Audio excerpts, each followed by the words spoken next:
দিনত special TET পাতি মিচিং লেংগুৱেজৰ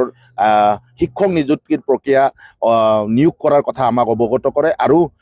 পৰৱৰ্তী সময়ত তেখেতসকলৰ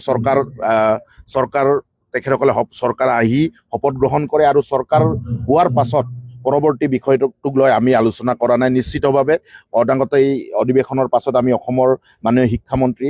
মাননীয় মুখ্যমন্ত্ৰীৰ লগত সাক্ষাৎ কৰিম আৰু সেই সাক্ষাৎ কালতে আমি অনাগত দিনত কোনটো দিনত বা কোন সময়ত কেনেধৰণৰ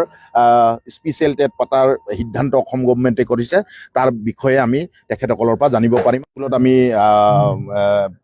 মিডিয়াম অফ ইনষ্ট্ৰাকশ্যন প্ৰয়োগ কৰিছে আৰু আমাৰ দাবী আছিল যে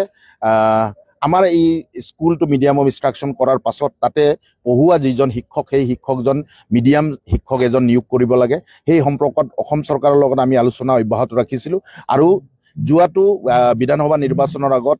বিভাগীয় শিক্ষামন্ত্ৰী ডক্টৰ ৰণোজ পেগু আৰু অসমৰ মাননীয় মুখ্যমন্ত্ৰীয়ে সেই বিষয়ত আলোচনা কৰে আৰু এই আলোচনা মৰ্মে অনাগত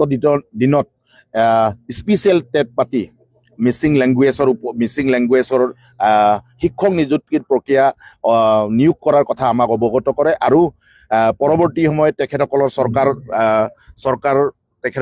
চৰকাৰ আহি শপত গ্ৰহণ কৰে আৰু চৰকাৰ হোৱাৰ পাছত পৰৱৰ্তী বিষয়টোক লৈ আমি আলোচনা কৰা নাই। নিশ্চিতভাৱে অদাংগত এই অধিৱেশনৰ পাছত আমি অসমৰ মাননীয় শিক্ষামন্ত্ৰী মাননীয় মুখ্যমন্ত্ৰীৰ লগত সাক্ষাৎ কৰিম আৰু সেই সাক্ষাৎ কালতে আমি অনাগত দিনত কোনটো দিনত বা কোন সময়ত কেনেধৰণৰ স্পেচিয়েল টেট পতাৰ সিদ্ধান্ত অসম গভৰ্ণমেণ্টে কৰিছে তাৰ বিষয়ে আমি তেখেতসকলৰ পৰা জানিব পাৰিম আৰু তেখেতসকলৰ পৰা জানিব পৰাৰ পাছত আপোনালোকক আমি জনাম আৰু আপোনালোকৰ জৰিয়তে অসমৰ প্ৰত্যেকজন